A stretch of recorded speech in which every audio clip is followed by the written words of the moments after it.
Bonjour Jean, je suis ravi qu'on passe ce moment ensemble dans ce format qui est un peu nouveau pour IFE et qu'on destine à nos partenaires aux États-Unis, les professeurs et les étudiants qui s'intéressent à la France, sa langue, à la francophonie en général. La première question que je voudrais te poser, c'est simplement que tu te présentes, que tu nous dises qui tu es, ce que tu fais et quel est ton rôle à IFE.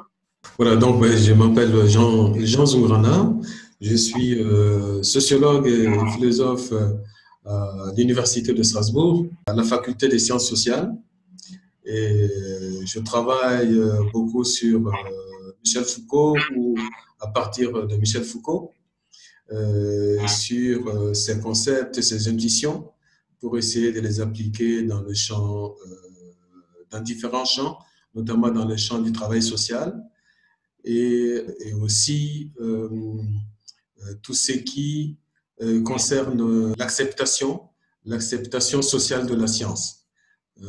C'est un autre axe de mes recherches. Est-ce que tu peux nous parler plus précisément de ton rôle à IFE, ce que tu fais à Strasbourg avec nous et depuis déjà pas mal d'années en fait? Oui, tout à fait. Donc j'ai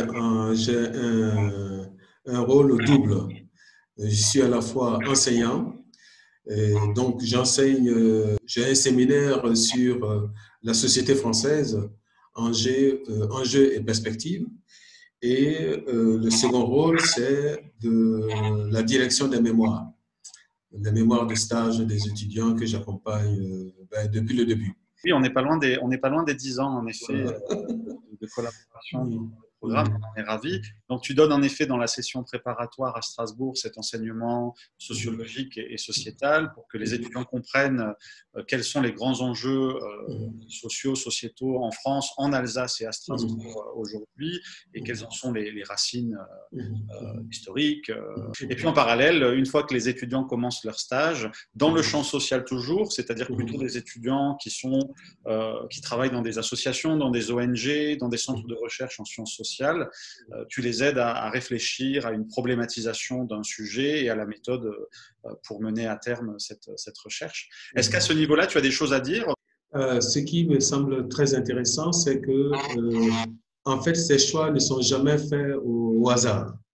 C'est que les lieux de stage, certes, on leur propose de différents lieux de stage, mais le choix qui en est fait correspond à la fois à leurs attentes et je vois vraiment une cohérence entre les sujets de mémoire et les lieux de stage.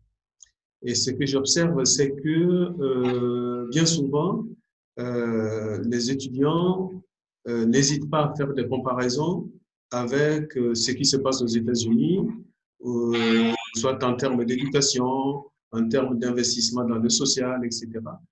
Et ils le voient aussi en termes de finalité professionnelle pour eux. Je crois bien que depuis que je suis à l'IFE, il y a au moins deux ou trois étudiants qui ont pu obtenir les bourses Fulbright pour poursuivre leurs recherches, leurs investigations.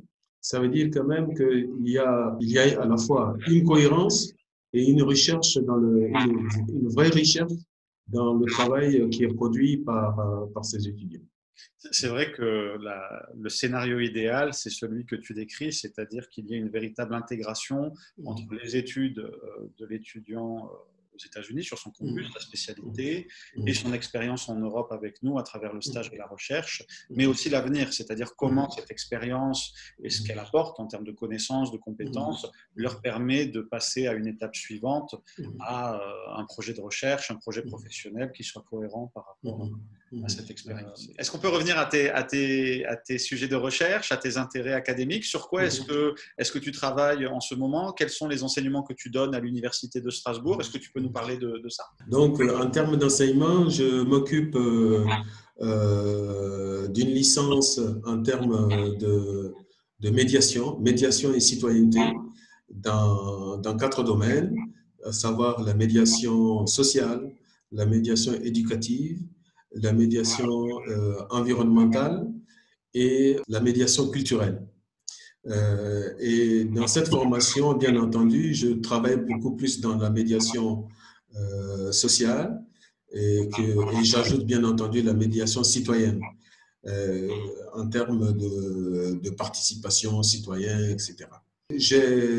Bien entendu, j'ai aussi un petit module sur tout ce qui concerne la gérontologie sociale, parce que c'est un autre domaine qui m'intéresse en raison du vieillissement de la société française, de la population occidentale de façon générale.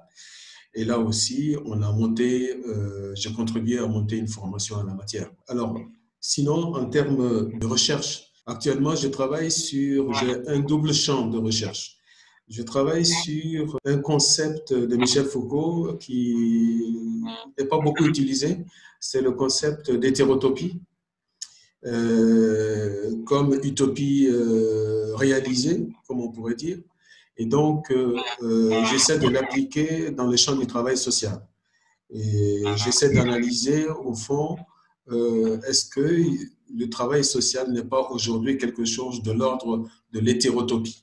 D'autant plus que, avec le surgissement de la COVID-19 et cette pandémie, eh bien, ça remet encore en question, bien entendu, l'investissement et la nécessité même de l'intervention sociale, etc. Un autre axe de mes recherches que je partage avec d'autres collègues universitaires, c'est tout ce qui tourne autour de la perception sociale de la géothermie. C'est assez particulier parce que le sous-sol alsacien, à plus de 5000 mètres, la terre est très chaude. Et donc, il y a possibilité de faire de la géothermie. C'est une technologie qui a été expérimentée en Alsace, qui a été appliquée aussi en Guadeloupe pour produire de l'électricité. Et en Alsace, il y a des industriels qui ont commencé à s'intéresser à cette technologie.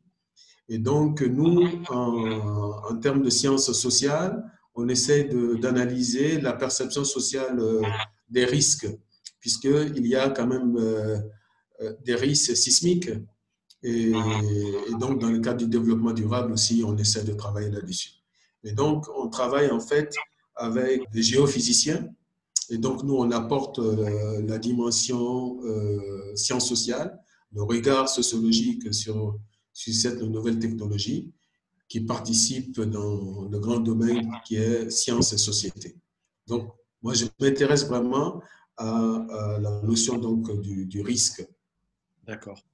Et quant au lien entre sciences et sciences sociales, là aussi, c'est un sujet brûlant d'actualité. Pour citer un exemple d'une de nos étudiantes à Paris, l'an dernier, elle a travaillé sur les liens entre sciences sociales et intelligence artificielle et robotique, avec toutes les implications éthiques qu'implique la recherche et l'ingénierie dans ces domaines. Absolument, parce que c'est plus que nécessaire. Et je pense que nous vivons une époque où on se rend bien compte que ce qu'on appelle la vérité scientifique est aujourd'hui contrebalancée par l'émergence au fond, de nouvelles formes de conscience, de nouvelles formes de connaissance et peut-être aussi des formes de vérité profanes qui peuvent venir contrebalancer ce qu'on pourrait qualifier de vérité scientifique. Et je pense qu'aujourd'hui, on se rend bien compte que peut-être qu'il n'y a pas qu'une seule vérité, en fond. Tout à fait. Et donc, ça nous amène au sujet qu'on avait défini ensemble. Donc, d'après les analyses, comment qualifierais-tu les grandes dynamiques françaises par rapport à la crise sanitaire que nous vivons? On va dire qu'il y a peut-être quelque chose en deux temps. Le premier temps, ça a été une forme de sidération de la part de la population devant le surgissement de cette pandémie et le fait que, ma foi, on a tous pris conscience, sous injonction bien entendu du gouvernement, que pour sauver des vies, pour nous sauver aussi et sauver des vies, il fallait qu'on reste confiné parce que c'était la seule solution, etc. Et là-dessus, s'est greffé par la suite toutes sortes de controverses, parce qu'au fond, je pense que le grand public a découvert ce qu'est une controverse scientifique. Comme quoi, la science progresse aussi par controverse. Et donc, on n'avait pas l'habitude, en tout cas pour le commun des mortels, de voir des médecins se contredire entre eux, des scientifiques se contredire entre eux, etc. Or, avec le surgissement de cette pandémie, il y a eu nombre de controverses scientifiques qui ont été rendues publiques. Et donc, du coup, ça a contribué à jeter le doute. Hein. L'homme de la rue a besoin de certitude d'une certaine façon. Or, s'il ne trouve pas cette certitude dans la médecine, dans l'analyse des médecins, dans l'analyse des scientifiques, eh bien, il va se réfugier dans les savoirs antérieurs. Et c'est ce qui contribue d'une certaine façon à maintenir une forme de défiance de la population par rapport à la science, etc., par rapport à la médecine. Et donc, du coup, il y a un deuxième temps, après ce temps de sidération. Dans ce second temps, on est beaucoup plus critique à l'endroit des injonctions du gouvernement. On se défie. Hein. C'est comme si on n'avait plus confiance à la parole publique, on n'avait plus confiance aux autorités. Ça me semble grave parce que la vie sociale, elle est faite de confiance. Si on n'a plus confiance, eh bien, il y a risque de délitement du lien social. Et me semble-t-il, c'est ce qui risque de se passer si jamais on ne reproblématise pas, en tout cas, la perception qu'on a de cette épidémie, de cette pandémie, etc. Et une sorte d'acceptation finalement de l'incertitude. Voilà, oui. Enfin, on n'a pas toujours réponse à tout et que c'est comme si on était condamné de vivre avec un risque. Et on prend conscience qu'aujourd'hui, plus que jamais, eh bien, il y a des risques qui sont invisibles. Et ces risques invisibles, ben, c'est le virus. Et qu'on est obligé de composer avec. Et qu'à ce titre, bien, il n'y a pas 36 000 solutions. Pour le moment, en tout cas, c'est que il faut vraiment jouer ce principe de, on pourrait dire, le principe de précaution qui est de, voilà, il faut prendre soin de soi, il faut prendre soin des autres. Et en même temps, ça devient très compliqué parce que c'est comme si l'autre est une menace. Ce que la crise a montré également, c'est évidemment l'inégalité face à sa gestion. Au moment du confinement, certains ont pu se confiner de manière assez confortable, d'autres dans des conditions bien plus difficiles. Et ce que cela a révélé aussi, notamment dans le champ de l'éducation, c'est une accentuation des clivages sociaux dans l'accès au numérique, dans l'accès à un ordinateur, à Internet, ce qu'on appelle maintenant, je crois, l'électronisme, l'illettrisme numérique. Est-ce que tu as des choses à dire par rapport à ce sujet ? En tout cas, nous, on a pris conscience, c'est la première fois que, enfin, disons, on s'est rendu compte à l'université au moins, qu'il y avait des étudiants qui n'avaient pas d'ordinateur, ou en tout cas qui n'avaient pas accès à un ordinateur. Et donc, comme la plupart des cours, par la force des choses, on les fait en distance, il y a des étudiants qui nous ont écrit pour dire que, ben, soit ils étaient dans des zones blanches, c'est-à-dire sans connexion à Internet, ou tout simplement parce qu'ils n'ont pas d'ordinateur. Et il y a certains étudiants qui suivaient des cours sur leur smartphone. Et donc, ça pose quand même question. Et donc, pour les examens, on a été obligé, heureusement que, bon, on disposait quand même de quelques ordinateurs, on a été obligé de prêter des ordinateurs à des étudiants pour qu'ils puissent passer leurs épreuves. Mais ça montre quand même que cette notion de fracture numérique, elle est bien réelle. Et en fait, ce néologisme d'électronisme qui est un peu formé, il y avait au moins quelques 17, je crois que c'est 17% de la population française qui serait concernée par cet illettronisme, etc. Et que on a vu qu'il y a dans des familles, les enfants, notamment dans les familles souvent en grande difficulté, sans ordinateur, ou sans connexion ordinateur, eh bien, à Internet, pardon, eh bien, ils ne pouvaient pas suivre les cours, etc. Et donc, il y a eu beaucoup d'abandon. Et cette crise, en tout cas, a contribué d'une part, à montrer l'importance du numérique désormais dans notre vie, parce qu'on est obligé de télétravailler aujourd'hui pour se préserver et préserver tout le monde. Et en même temps, on se rend compte qu'il y a des catégories sociales qui n'ont pas accès à Internet. Etc. Donc, ça pose vraiment une question sociale. Très bien. Eh bien, merci beaucoup, Jean. Est-ce que tu voudrais faire une dernière remarque? Voilà. Alors, moi, je suis très heureux de travailler avec l'IFE parce que j'ai appris à découvrir des étudiants américains, de découvrir des étudiants de différents milieux et surtout de voir qu'au fond, l'autonomie de ces étudiants, ça c'est quelque chose qui m'a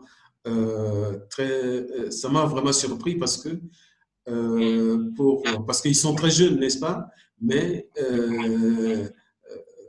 de se détacher comme ça de leur famille et de s'impliquer ou de s'investir dans un univers qui leur est complètement, enfin, étranger d'une certaine façon.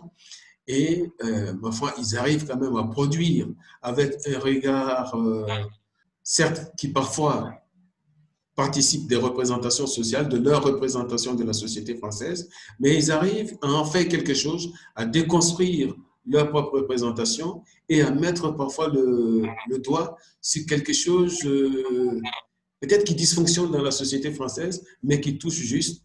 Et je trouve ça très, voilà, c'est très bien. Et cette expérience avec l'UFE, j'espère bien que d'autres étudiants pourront vivre cette expérience parce que c'est très riche et très humain.